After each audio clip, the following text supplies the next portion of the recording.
They said the old lighthouse died with the sea's last whisper. But that evening, as a storm crawled over the Atlantic, a poor boy and his dog stood on the cliff, holding a rusted key that didn't just open a door. It awakened a secret buried for half a century. No one knew that God had chosen the smallest hands to relight the forgotten beacon of hope. Before we start Journey, please take a few seconds to hit that subscribe button and let me know in the comments. Where are you watching from? Chapter 1. The Boy at the End of the Sea Road. The wind from the Atlantic carried the taste of salt and rust, sweeping through the fishing town of Camden, Maine. Seagulls screamed above the gray roofs, and the tide dragged against the harbor pilings with the slow rhythm of something ancient and tired. Ethan Miller trudged along the cracked boardwalk, with a bucket of tools in one hand and a lunch bag in the other. At 12, he already had the gait of someone twice his age, shoulders slightly hunched, movements careful, as though every step had to earn its place. His dark hair stuck out unevenly under a worn beanie, his skin browned from salt and sun, and his eyes, a pale green that looked almost gray in cloudy weather, carried a quiet alertness uncommon for a child. He wasn't a talker. The people in town said Ethan had his father's silence, a silence that came from the sea itself, something deep and unknowable. Trailing beside him was Ranger, his German Shepherd mix, tall and lean with a black saddle pattern running along his back and a faint scar down his muzzle. Ranger had been found in a trash lot behind the diner a year ago, half-starved, limping, and mistrustful of everything that breathed. Ethan had fed him scraps until trust replaced fear. Since then, the two had become inseparable, like two fragments of the same lonely heart. Their home sat near the edge of town, a rusted trailer parked behind the abandoned boatyard. It leaned slightly to one side, as though even the wind had grown tired of holding it upright. Inside waited Sarah Miller, Ethan's mother, a tall, thin woman with freckled skin and chestnut hair tied into a messy knot. Her face still held echoes of beauty, though years of exhaustion had carved soft valleys beneath her eyes. She worked double shifts at the Harbor Grill, a diner that smelled perpetually of fish oil and coffee grounds. Her voice was gentle but carried a sharp edge whenever bills were mentioned. "Back already?" she asked as Ethan stepped inside, Ranger shaking the cold off his fur. "Mr. Joe said the bilge pump's fixed. He paid me $20. Ethan dropped his crumpled bills on the counter. Sarah smiled faintly, brushing his hair back. "We'll keep the lights on another week then." Ethan pretended not to notice the bitterness hidden in her attempt at humor. He poured Ranger a bowl of kibble and stared out the window toward the cliffs. From there, a broken lighthouse still stood, a pale skeleton against the sky. The locals called it St. Mary's Light, abandoned since before Ethan was born. Some said a storm took the keeper's life. Others whispered about something darker. That night, when Sarah left for her shift, Ethan sat on the steps outside, Ranger's head resting on his lap. The world smelled of kelp and rain. "You ever wonder what's in there?" he murmured, nodding toward the distant lighthouse. Ranger's ears flicked, his amber eyes glowing faintly in the twilight. Ethan's curiosity had started weeks earlier, when an old fisherman mentioned that the lighthouse used to belong to Thomas Blake, a man who vanished 50 years ago, and that Sarah's maiden name had once been Blake. Ethan had asked her about it once, and she'd gone still, whispering only, "Some things are better left where the sea buried them." But Ethan didn't believe the sea ever buried anything completely. It just waited. The following morning, he walked along the rocky shore, the sky heavy with fog. Ranger trotted ahead, nose to the ground. The boy loved this time of day, when the world seemed half asleep, and even the gulls' cries sounded like secrets. That's when he saw it. Half buried between stones and seaweed lay a small brass key, rusted almost black, but still solid, with faint letters carved along its stem. St. Mary's Light, 1954. Ethan brushed off the sand, turning it in his fingers. The metal felt strangely warm despite the chill air. Ranger barked once, sharp and warning. His ears pricked toward the lighthouse cliff, where the fog was beginning to thin. For an instant, just an instant, Ethan thought he saw a figure standing near the rail of the lighthouse balcony, unmoving, watching. Then it was gone, swallowed by mist. His heart pounded. No one had lived there for decades. Ethan crouched beside Ranger, fingers tightening around the key.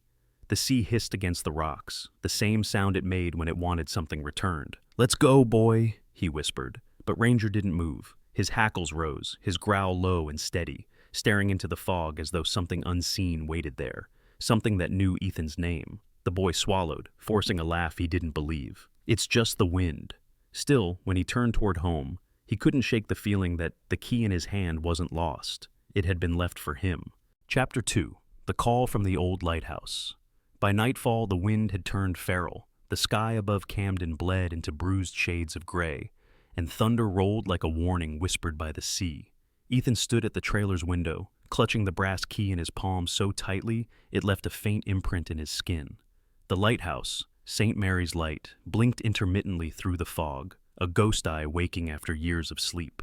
His mother had already left for the diner, her raincoat flapping like a weary flag as she disappeared down the dirt road. Ranger paced restlessly near the door, his thick fur bristling at the distant thunder.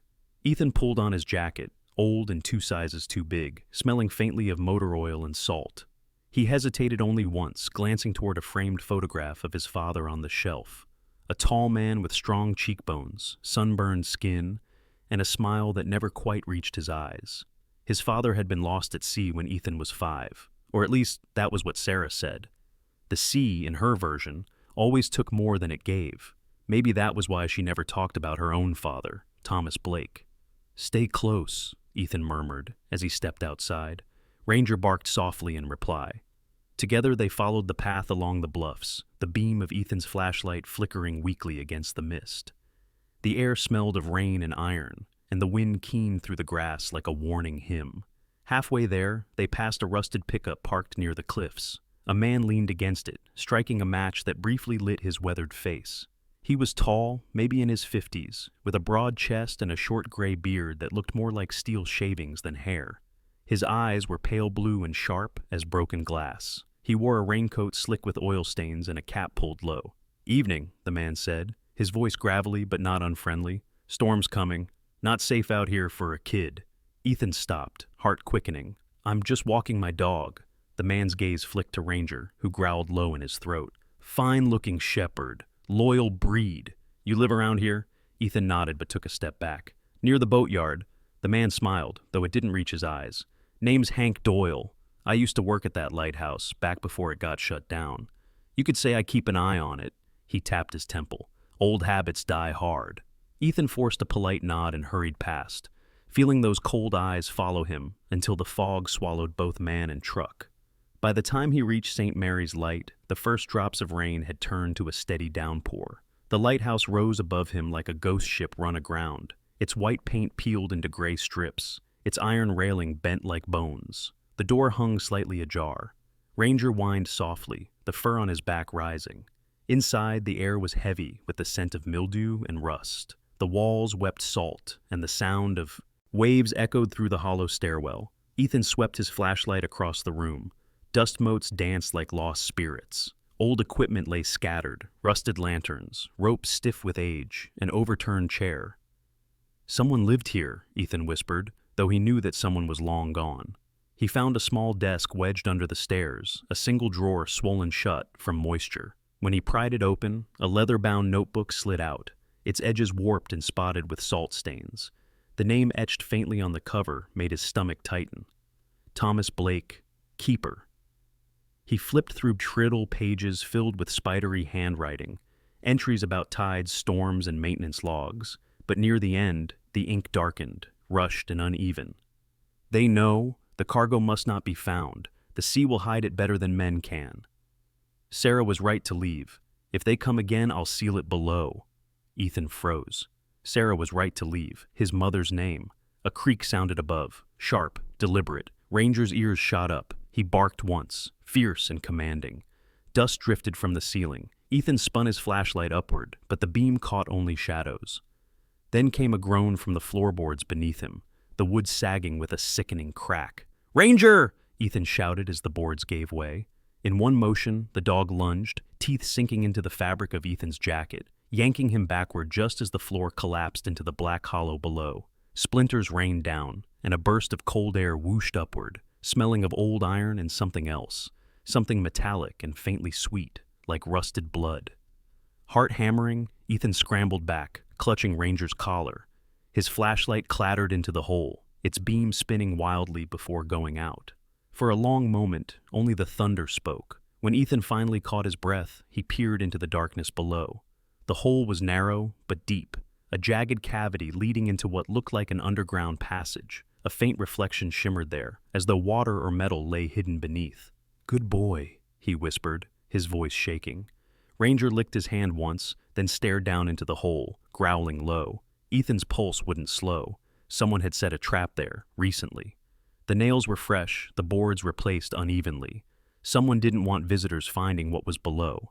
And as another flash of lightning lit the ruined chamber, Ethan thought he saw, just for a heartbeat, the outline of a man's boots at the top of the stairwell, motionless, facing them. Then the light died, and the footsteps began to descend. Chapter 3. The Secret Beneath the Stone Cellar. The morning after the storm, the town was washed pale and quiet. Seabirds picked through debris along the docks, and the scent of salt and rain lingered like an unfinished story. Ethan hadn't slept. Every time he closed his eyes, he saw the rotten floor giving way, the glint of something metallic below, and that shadowed figure frozen on the stairs. By dawn, his decision was made. He needed help. He tucked the weathered leather journal under his arm and set out for Joe's boatyard, a cluttered stretch of corrugated sheds beside the harbor. Old Joe Carson was a legend in Camden, white-bearded, hunched, but broad as an old anchor, his skin tanned and creased like cured leather. He'd been a shipwright for 50 years before arthritis stole his precision. His voice was gravel-soft, but his mind sharp as a sailor's knife. Joe stood by the dock, smoking a pipe, his cap tilted against the wind. "You look like you've seen a ghost, boy," he muttered when Ethan approached. Ethan hesitated, clutching the journal. "Maybe I did." He handed it over, the cover still damp from seawater. Joe raised an eyebrow. "Thomas Blake," he read aloud. "Well, I'll be damned. Haven't heard that name since before your mama was born." Ethan's pulse quickened. "You knew him?" Joe nodded slowly, exhaling smoke that curled like fog. "Aye, keeper of St. Mary's Light. Honest man. Too honest. They said he stole military metal from a shipment right after the war. Plates used for radar prototypes. War metal, they called it. But Thomas wasn't no thief. He was set up." "By who?" Ethan asked. Joe stared toward the sea, eyes narrowing. "A banker named Walter Harlan. He handled the Navy contracts back then. When the cargo went missing, Thomas took the blame. Harlan got rich. Lighthouse got shut down. Some men never stop collecting debts." Before Ethan could ask more, a polished black sedan rolled up the gravel path, tires crunching like bones. A tall man in a dark suit stepped out, brushing invisible dust from his lapel. He was in his late 40s, clean-shaven, but with the kind of sharpness that made people instinctively wary. His hair was iron gray, slicked back perfectly, and his smile was the kind that looked practiced in mirrors. "Good morning," the man said smoothly. "You must be young Mr. Miller. I'm Mr. Harlan, manager of Camden Savings and Loan." His tone was polite, but the gleam in his eyes was as cold as a coin. Joe's pipe froze halfway to his lips. "I thought you died of greed years ago," he muttered. Harlan ignored him, focusing on Ethan. "I hear you've been visiting the old Lighthouse. Interesting place, isn't it? Belonged to my bank for decades. You wouldn't have found anything there, would you?" Ethan tried to sound casual. "Just junk. It's falling apart." Harlan's gaze flicked to the journal under Joe's. "Arm? You're sure?" Before Ethan could answer, Ranger growled, low and steady, muscles taut. Harlan's smile never faltered, but he stepped back slightly. "Fine animal. You should keep him close. There are dangerous things hidden in old places." Then he tipped his hat and walked back to his car, leaving behind the smell of cologne and suspicion. Joe spat into the dirt. "That man doesn't come sniffing unless there's meat buried deep. Be careful, boy." That night, Ethan couldn't resist. The words in the journal pulsed in his mind, coordinates, cryptic sketches, and a final line written in shaking script. "Hidden where the sea breathes beneath the stone." So he returned, Ranger beside him. The wind was calmer now, the sea whispering instead of howling. They found the cellar entrance behind the lighthouse, a door of rusted iron half buried under moss. The lock had corroded long ago. Inside, the air was cold and stale, thick with the smell of salt and age. Their flashlight beams skimmed across walls lined with barnacles and ancient chains. The steps descended into a space that looked more like a bunker than a cellar. Smooth stone, carved deliberately. At the far end stood a large chest of blackened iron, its lid sealed with wax and stamped with faded markings, U.S. Navy, 1945. Ethan's breath caught. He wiped away grime to reveal another engraving. Property of the Department of Defense. "What is this?" he whispered. Ranger barked once, circling, tail low. Ethan knelt, running his fingers along the seal. "We'll just look," he said softly. But the moment his hands found the edge of the lid, a voice behind him broke the silence. "Step away, son." Ethan froze. Harlan stood in the doorway, flashlight in hand, his face ghostly pale in the beam. Two men flanked him, rough types, one bald with a scar over his eye, the other thick-necked and chewing gum with slow menace. "I told you there were dangerous things in old places," Harlan said. "That chest belongs to me." "It belonged to my grandfather," Ethan shot back. Harlan's smile vanished. "Your grandfather was a thief. I'm just reclaiming what he stole." He stepped closer, gesturing to one of his men. "Open it." The bald man crouched, wedging a crowbar beneath the lid. Ethan's mind raced. Ranger's growl deepened to a rumble. Then, without warning, the dog lunged, a blur of fur and teeth. Chaos erupted. The crowbar clattered, one man shouted, and Harlan stumbled back, yelling, "Get that mud off him!" Ethan grabbed the journal and the object that had rolled free from the chest. A bronze medal, tarnished but legible. Thomas Blake, U.S. Naval Service.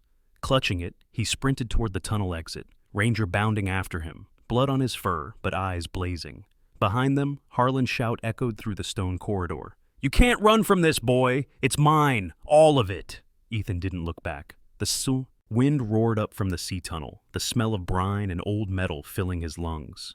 He burst out onto the cliffs, rain whipping his face, Ranger limping beside him. In his hand, the metal glowed faintly under the lightning, and for the first time, Ethan wondered if the storm that ruined St. Mary's Light had never really ended.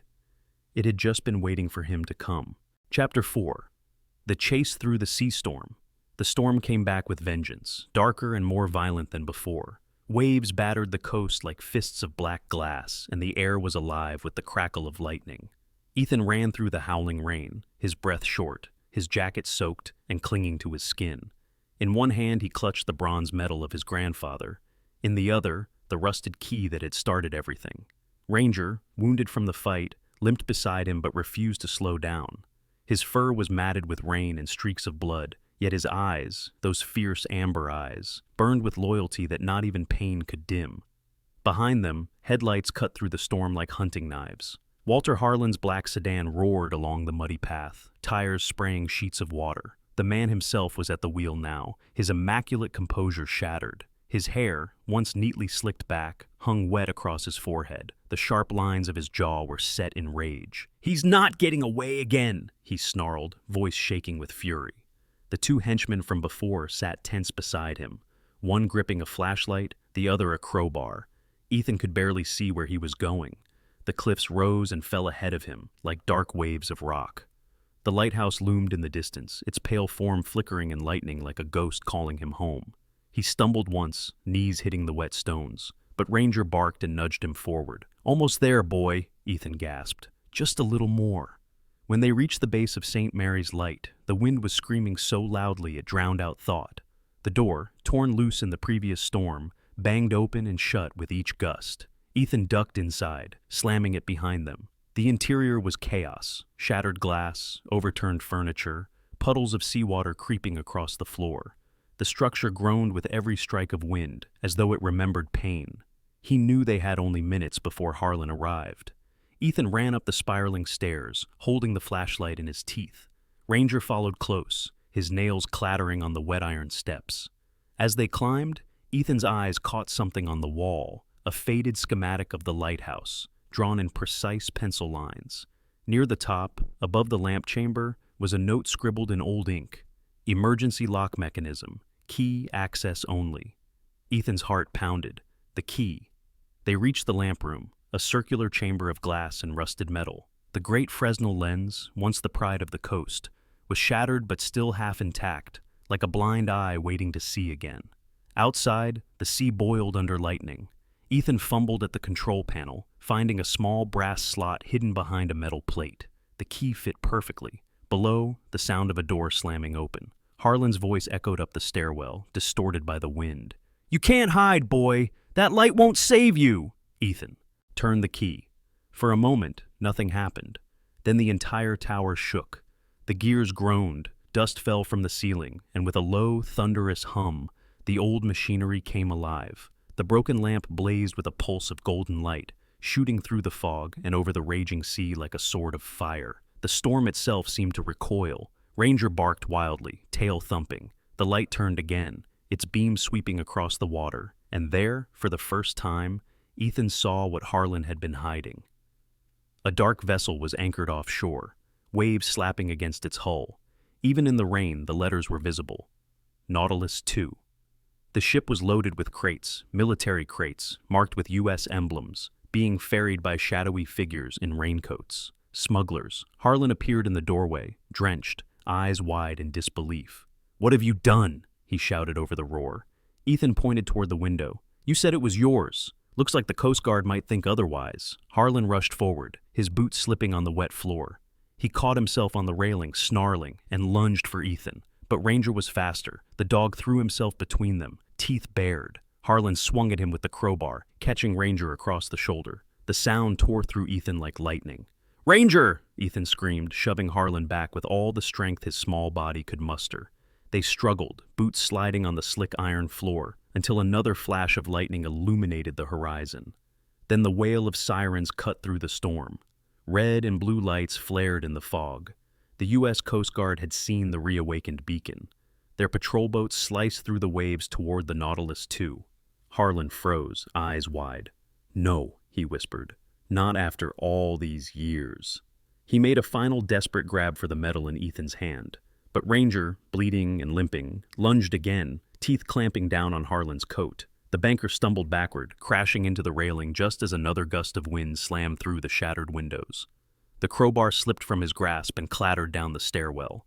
The sirens grew louder. Outside, the Coast Guard was boarding the smuggler's ship. Floodlights swept across the cliffs and illuminated the tower. Harlan sagged, defeated, eyes hollow. Ethan sank to the floor beside Ranger, cradling the dog's head in his lap. "Good boy," he whispered, tears mixing with the rain on his face. "You did it." The world blurred. The sound of voices, men shouting orders, footsteps on stairs, faded into a distant hum. Ethan looked once more at the great lens above him. The light still burned, steady and pure, cutting through the storm like a promise. Then everything went black. Chapter 5, The Light of Hope. Morning broke gently over Camden. The storm had passed, leaving the air crisp and the sea calm as glass. The lighthouse stood proud again, its battered frame catching the first blush of sunrise. Inside the small town hospital, Ethan stirred awake, his body aching, but his heart steady. The last thing he remembered was the blinding beam of St. Mary's light, the shouts of the Coast Guard, and Ranger's weight against his lap before darkness claimed him. When his eyes opened, sunlight filtered through pale curtains. At the foot of his bed lay Ranger, bandaged across the shoulder but alive. His tail thumped softly when he saw Ethan awake. A nurse entered, a middle-aged woman named Martha DeWitt, round-faced and brisk but kind. She had the sturdy calm of someone who had spent her life steadying others. "You're a lucky boy," she said, checking his pulse. "Your dog's the real hero, though. He wouldn't let anyone near you till they sedated him. Nearly bit a Coast Guard officer." Ethan reached out, fingers brushing Ranger's fur. The dog pressed closer, eyes half-lidded but content. "He saved me," Ethan murmured. The door opened again. Sarah Miller stepped in, her hair undone, face pale with exhaustion but her eyes bright with relief. She wore her waitress uniform under a borrowed raincoat, still damp from the early morning fog. When she saw Ethan sitting up, she let out a shaky laugh and hugged him so tightly he could barely breathe. "I thought I'd lost you," she whispered. "I'm okay, Mom," Ethan said softly. "Ranger's okay, too." Sarah pulled back, brushing his hair from his eyes. "The whole town's talking about you, sweetheart. You and that lighthouse." A knock interrupted them. A man entered, Captain Roy Bennett, the Coast Guard officer who had led the rescue. He was in his early 50s, with a square jaw, silvering hair, and the steady demeanor of someone who had spent his life facing tempests. His uniform was immaculate even after a night in the storm. "Morning, son," he said, his deep voice carrying quiet respect. "You did something remarkable last night. Without that light, we'd never have spotted the smuggler's ship." He set a small box on the table. A weathered metal tag marked evidence, U.S. Navy property. Inside was the metal Ethan had found, cleaned and polished. Turns out your grandfather wasn't a thief after all, Captain Bennett continued. Those crates contained refined alloys meant for life-saving maritime equipment. Thomas Blake hid them to keep men like Harlan from selling them overseas. The Navy confirmed it this morning.